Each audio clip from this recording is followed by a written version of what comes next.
Good afternoon, everybody. It's Karen. Um, Today I thought we'd do a stitch with me. Geez, I know it's been a while. Oh my goodness, I didn't realize how long it's been since I recorded any video at all.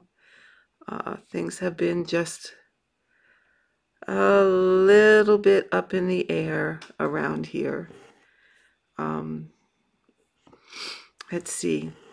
The end of January, I was to a retreat sponsored by Stitchery Row in Edicott, New York.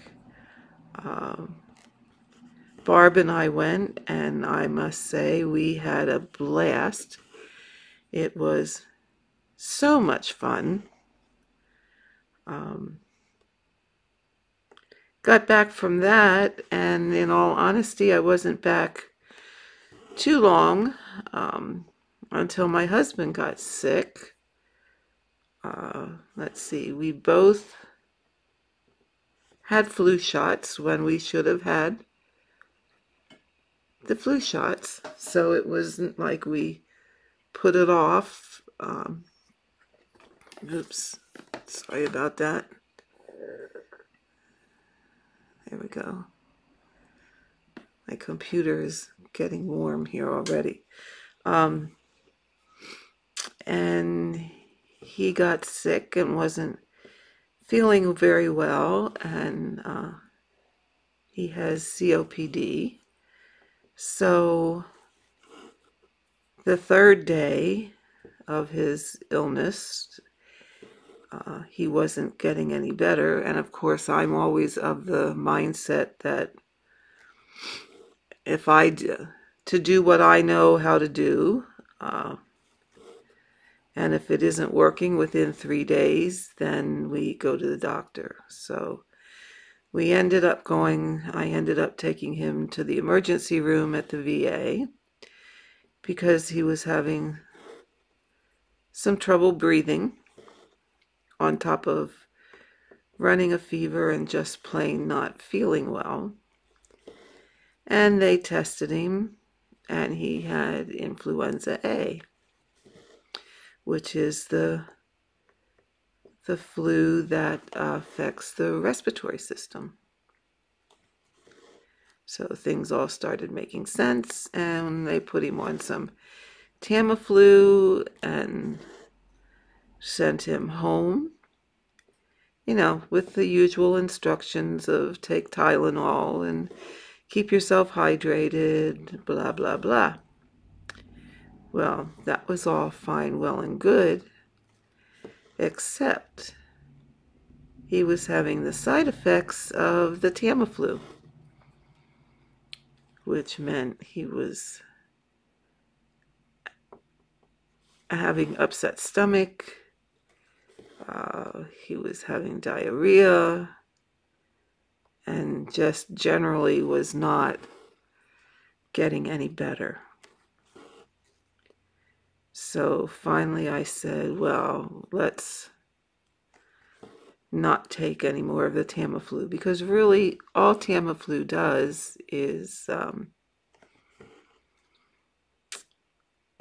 hopefully shortens the course of the flu that you're sick. It really doesn't make the flu go away. It just, hopefully helps you to be a little more comfortable, and instead of maybe lasting 8 or 10 days, it might only last 5 or 6 days. So it's just going to really shorten the course. And much more than that, Tamiflu is not going to do. Well, he was feeling worse. Not any better. Sounded like he was coughing up a lung. His sputum, mucus, was starting to turn yellow. So, okay, that means we got an infection going on. So back to the ER we went. Now, this is the ER at the VA because he's a veteran. He was a combat medic in Vietnam. So he gets all his health care through the Veterans Administration. So back to the ER we went. They did another x-ray. And now, on top of the flu, we have bronchitis. So, oh my lands. I mean, the man is having no appetite. He's lost weight from not eating. He can't stop coughing. So, again, we're finally they put him on antibiotic, and they gave him some prednisone because the bronchitis exacerbated or made worse his COPD, and we needed to get that settled down for him to start to really feel any better. So we did 5 days of Z-Pak and decreasing doses of prednisone. And after all told, the best part of a month,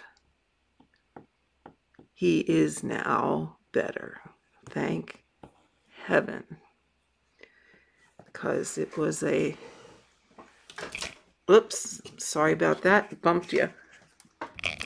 How to adjust me, and I adjusted everything here. There we go. It was a scary 3-4 weeks till we had him all fixed up. So now he is all better. And now, on top of all of that, we have all these issues with our, well, we're fine. However, we are both, he's 71, I'm 68, almost 69. So now we have a pandemic out there. And in all honesty, the last thing either one of us need is to contract the coronavirus. So we're both being cautious. We're both doing social distancing. He pretty much is completely isolating himself because of all, between the two of us, he's the one that certainly can't afford to get sick again. That just would not be a good thing, since he has the COPD, which is a chronic condition, and as we all know by this time, it affects the worst cases have been in elderly people with chronic conditions. So, Pattern Keeper is giving me a fit here. Okay. So we're both trying to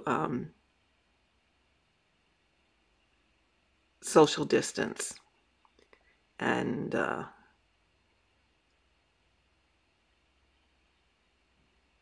maintain that we're not going to be in contact with a lot of people or large crowds. Basically, we're kind of just hanging out at home for the most part, and not that we won't go anywhere if we have to, but we're kind of avoiding the crowd situation. If groceries are needed, I'll be the one going to the grocery store and have him stay at home. you know, and it's just with all this stuff that's out there, how can I say? I think people need to take this seriously. It spreads. Coronavirus spreads. It spreads fast.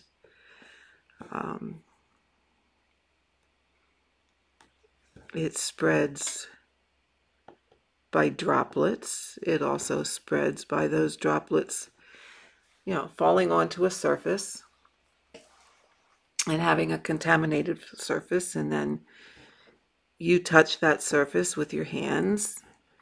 Then you touch your face, your mouth, your eyes, and you have the potential to get the virus. Okay, that's how it spreads.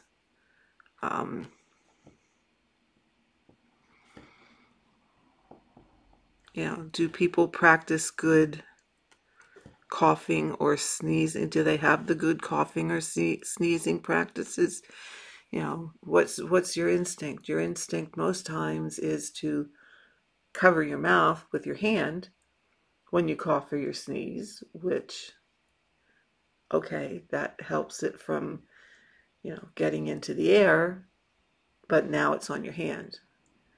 And unless you're going to go wash your hand immediately, probably you're going to touch a light switch or a doorknob or a tabletop. And, you know, how long that virus is viable on a surface has yet to truly be determined. They're saying it can live on a surface for a few hours. They're not sure if it can live for a day or two or longer than that. That has yet to be determined. So, you know, we need to practice the good technique of when you, I don't know if you can see this in my little picture, but when you cough or sneeze, if you don't have a tissue, if you have a tissue, you want to cough or sneeze into that tissue and then immediately throw that tissue away and wash your hands. If you don't have a tissue, you want to sneeze into the bend of your arm or where you have clothing covering. It might be your upper arm, it might be your shoulder, but anywhere that on your arm that you have clothing covering so that the spray from that cough or sneeze goes onto your clothing as opposed to onto your hand where you're going to touch another surface. And you know, okay, there's a lot of panic going on out there.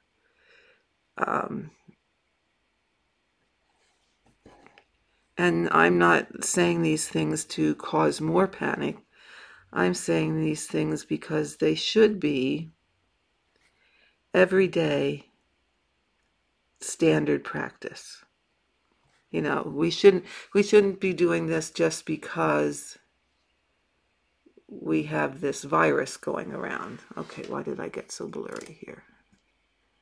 Clear up. There we go.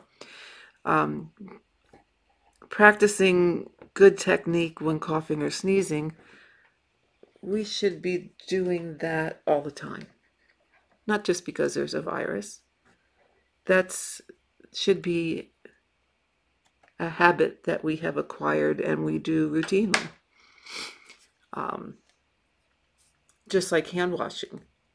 Hand washing should be something that we do routinely, not just because there's a virus. So, you know, it's practice good hygiene. That's what it's going to take to help stop the spread of all of this. You know, you go into a public place. Okay, today I had to go to the post office to mail a package and I stopped at, oh, sorry. And I stopped at the dollar store because I needed some cake icing. So, fortunately, at the post office, I was the only one there, so I didn't have to be in contact with anybody else but the woman behind the counter. And when you maintain social distancing, you want to you don't want to be within 6 feet of anybody. And if you are closer than 6 feet, you don't want to be there longer than 10 minutes. Okay, so that's the standard at this point in time.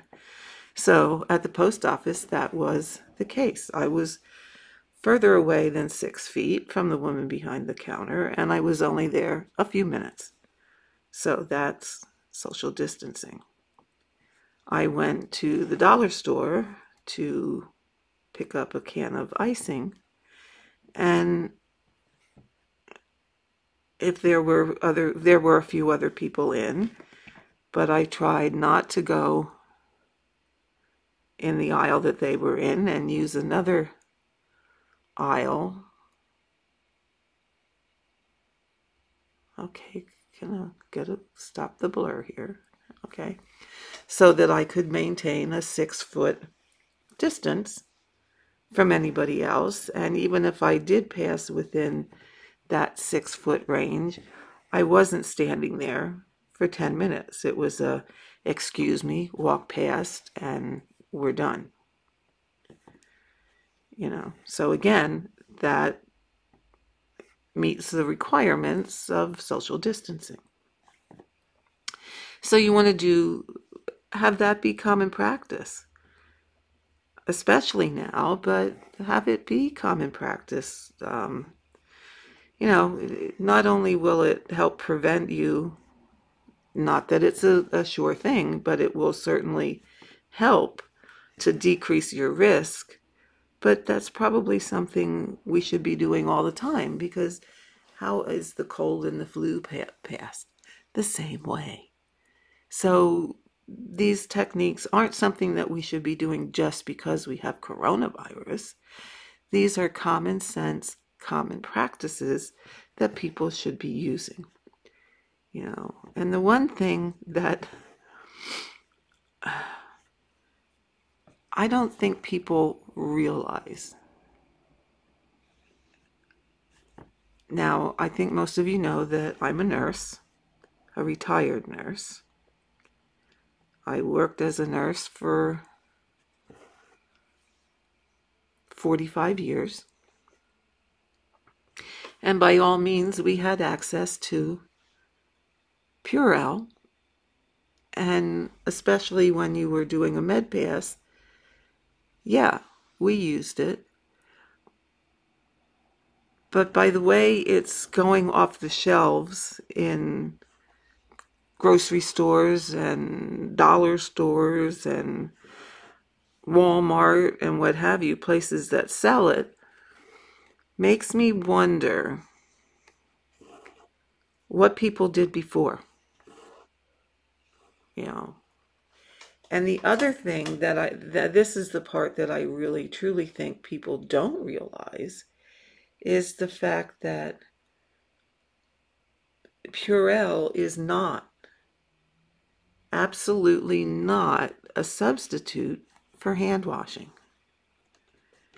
Purell is used in a situation where you do not have access to soap and water. Your preferred prevention is soap and water. And that's what you should be using. Purell is only for those times when you don't have access to soap and water. Or if you want, you're going to the grocery store. What I did before I went into the grocery store last week it was last Friday, was I had some hand sanitizer and I squirted some on a piece of paper towel and I used that to wipe the handles of the shopping cart. Another place that you're going to have a higher risk of picking up colds, flus, viruses, whatever it may be. Okay. And really, back to Purell, you really should not use Purell more than 3 to 5 times before you physically wash your hands. It's not, I think I already said this, it's not a substitute. It's not by no means meant to be a substitute for good hand washing. So, and bottom line is what I'm saying is don't panic. Don't go crazy over all of this. Use common sense.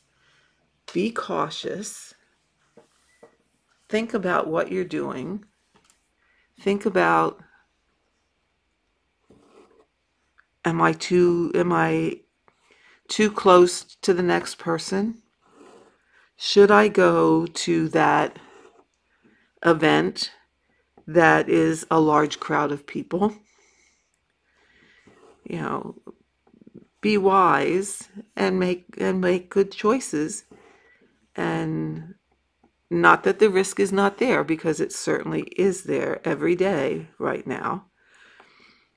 And every day to get a cold or the flu.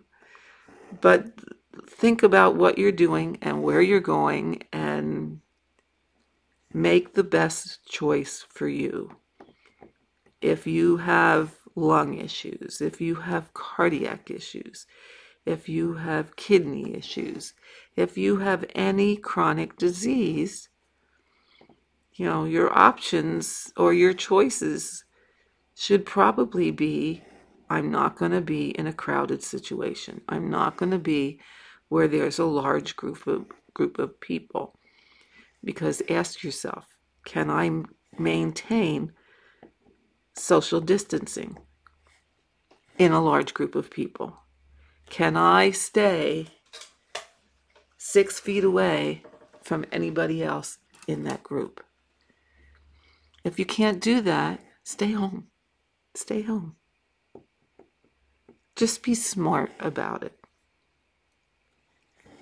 There's, like I said, there's no reason to panic. There's no reason, you know, to get all upset and, oh my God. It's called be smart. Use good common sense.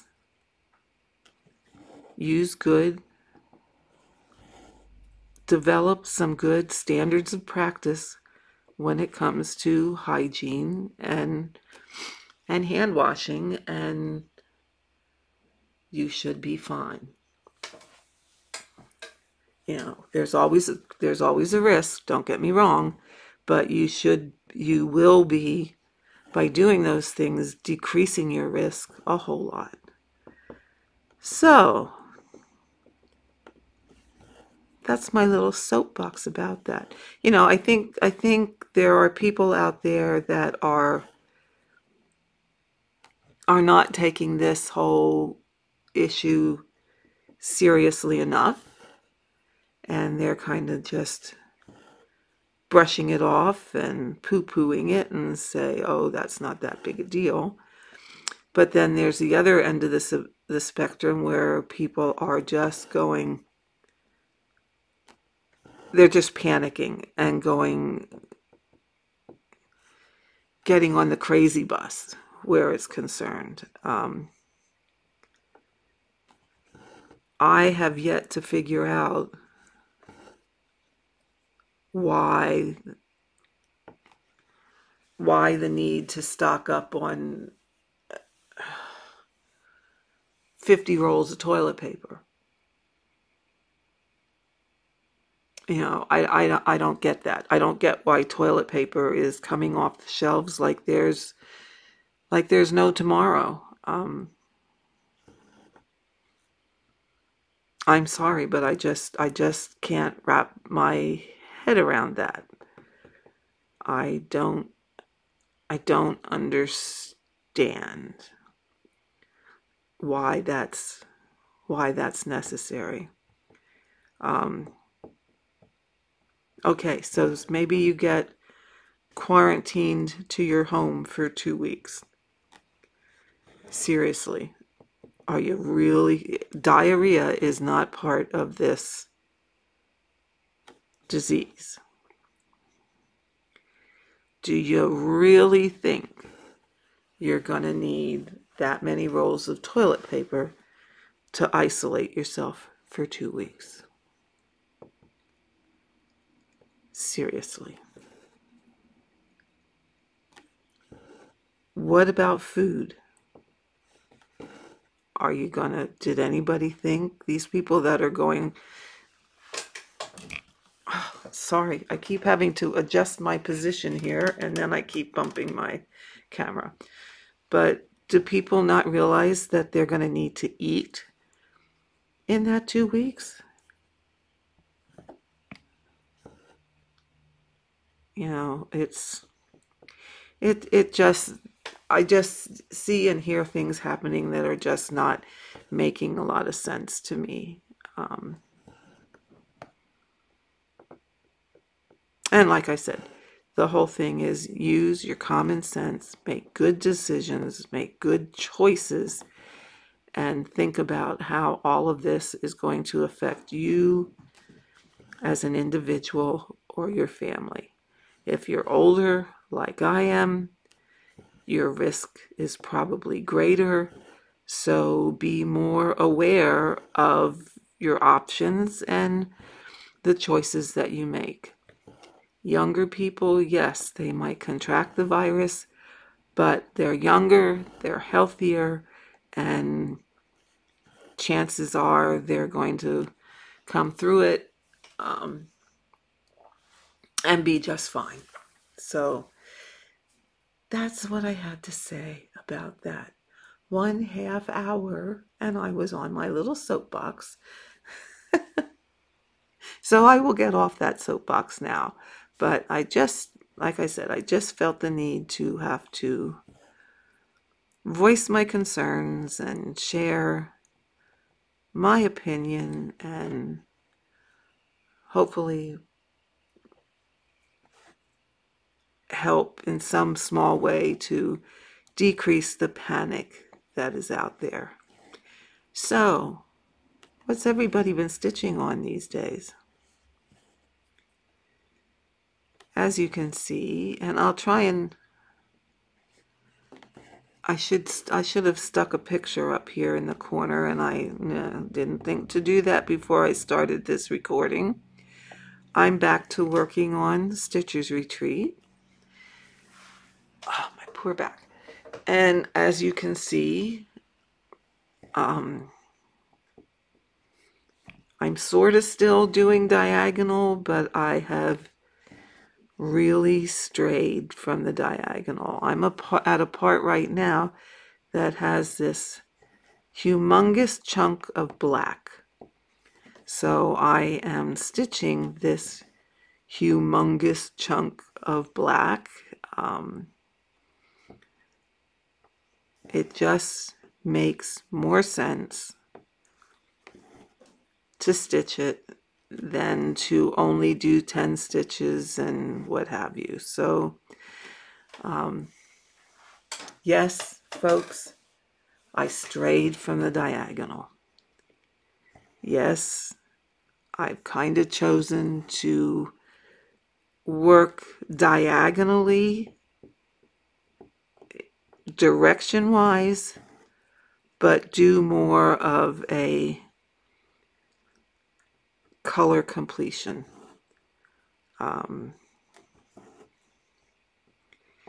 You know, I'm still fussing around with finding what really is going to work the best for me and my stitching style and, you know, keep me happy and enjoying stitching. And right now, This is kind of what's floating my boat. Will I never stitch diagonal again? No, I won't say that. I probably will at some point. If it's a high confetti area, I will probably switch back to it. But it's not something that I'm probably going to do routinely. Yes, it has a gazillion advantages. It really does. You don't have the ninja stitches, which is the biggest advantage. I am going to admit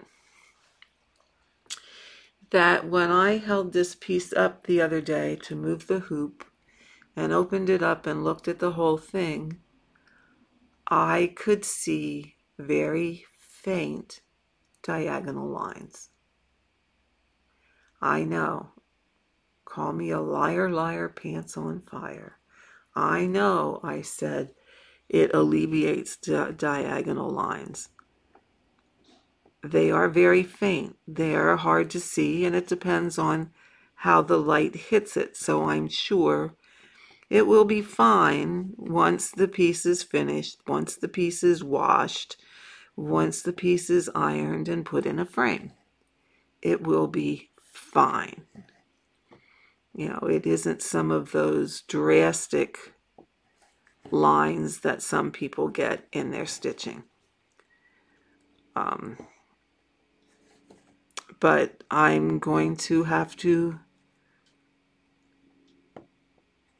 agree with those people that also see lines that, yes, it is possible.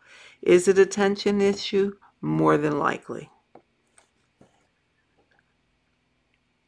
Is it the way the thread is pulled on, on each individual stitch?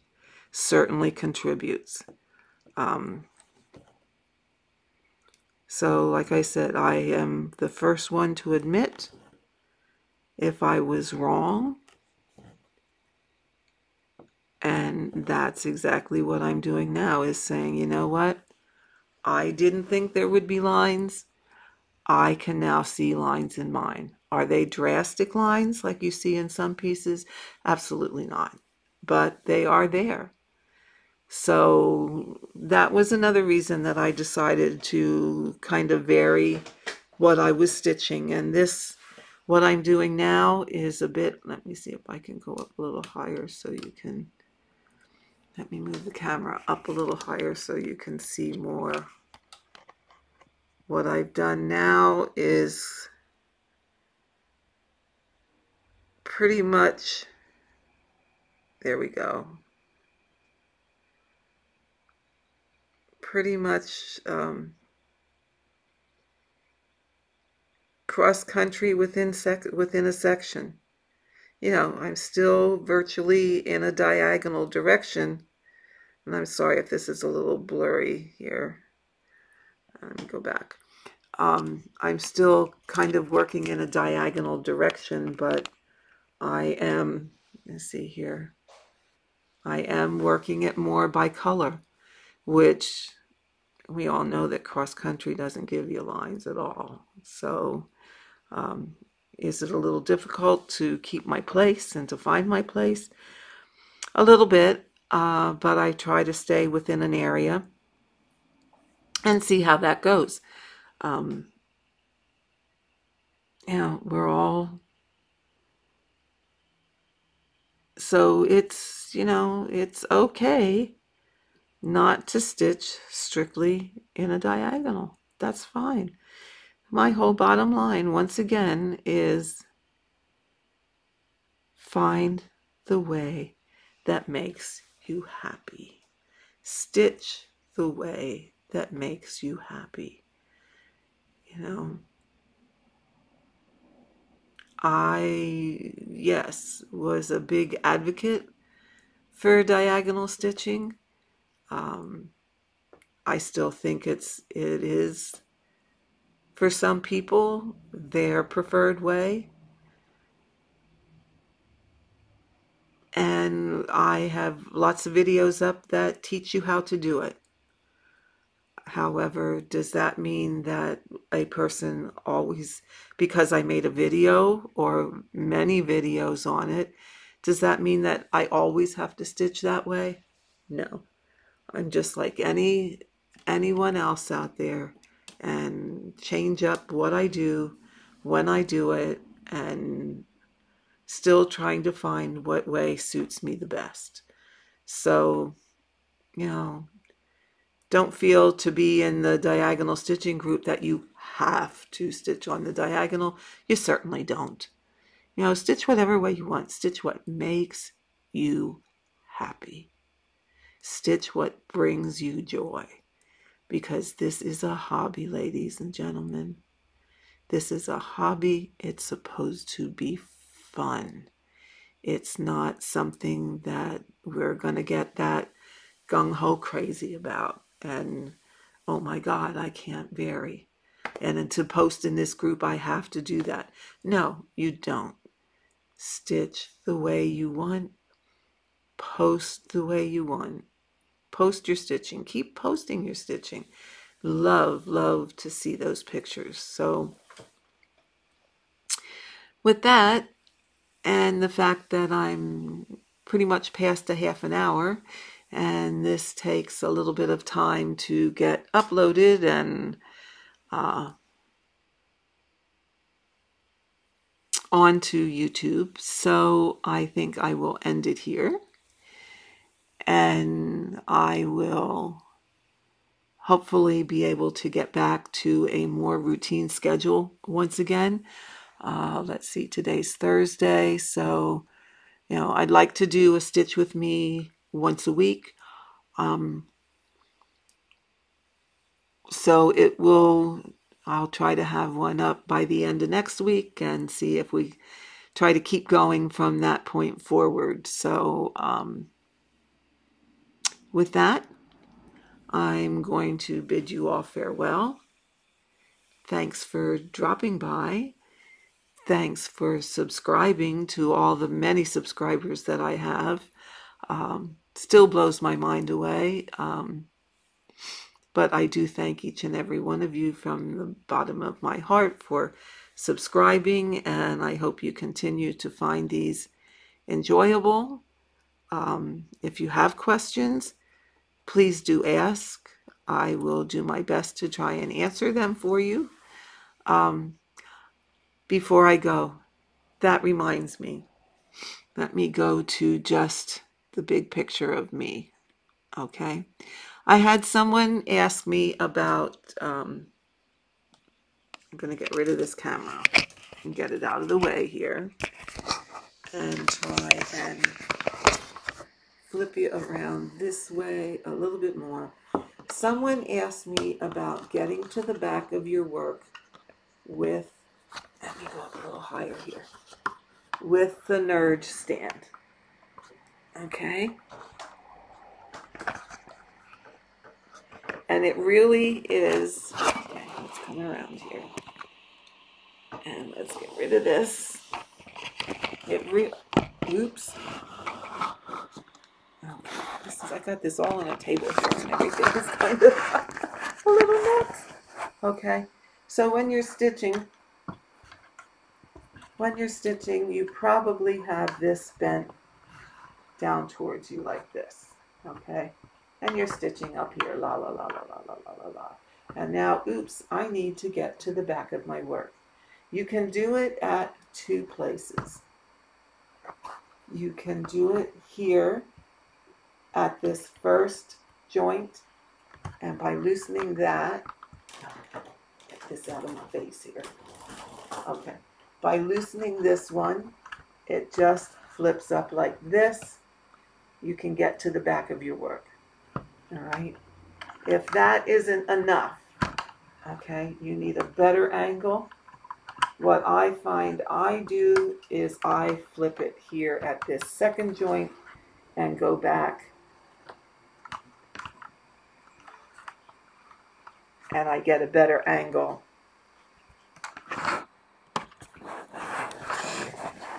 There you go. I get a better angle to be able to get to the back of my work and finish off the threads. So that is doing this second joint and this top one on this big lap stand to get to where you need to be. So I hope that helps the person that asked. And then, as I said, you just bring this back down and you have it here. Okay, that you can work on your piece again. Okay, I have it all kind of kerfluffled now because I moved everything around. But I like these stands so much that I got rid of all my other stands. I got rid of my quantum frames even. And I strictly work on a hoop and I strictly work on these stands. And that is, at this point in time, what I prefer the most. It's easy, it's portable. I can, pardon me, I can move it from room to room in my house. It's easy to take with me if I go on a retreat. So I love them. I totally, totally love them. If you want to know more about them, if you go back a couple videos, I did a video on the stand and how to use it. You can check that out and decide for yourself. So now that we're looking at almost 45 minutes, and these take a while to upload, I am going to say goodbye for now. I hope to see you next time. If you're new here, thank you for hanging out and listening, and I hope that you will subscribe. And if you are returning, thank you so, so much for hanging out with me and subscribing to this channel. And I hope that you will stay with us. And in the background, you can see Mr. Remy on the windowsill. He usually keeps me company over here, so he thinks he can take a bath on camera today. So with that, my friends, I'm going to say goodbye, and I will see you next time. Happy stitching, and have a great rest of the week and weekend. Bye-bye.